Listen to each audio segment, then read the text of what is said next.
naman ako paroon, anumang pasalubong pa nahamon sa alon ng buhay at kabanatang kasunod, yeah. Binabalikan ng mga naranasan noong ako'y salat at gutom, mga kahinaang nagpapalabas din ang aking lakas ng loob. May ilang mananatili, dami ring mawawala. Kung tumitain, anumang maitatala.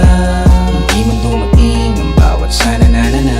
Yaman may mas makikita sa pagpapahalaga. Mas nakilala ang sarili nung isang walang-wala.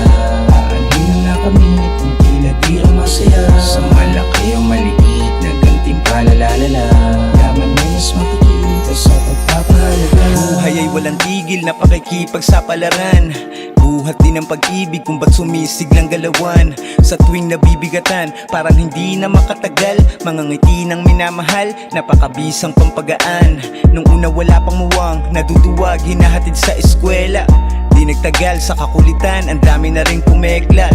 Buti na lang sa kabila man ng pagiging kulelat, ako pa rin ang pinakamahusay sa paningin ni Erman. Kaya salamat po sa bawat pangaral mo. Madalas mong magkasala, dala ng masamang asal ko. Sa pagtatama at pagbabawal, napakaangas pa ng pag-angal ko. Samantalang wala ang sawang nagpapatawad na may kasamang pagwawasto. Kahapong pinaglipasan,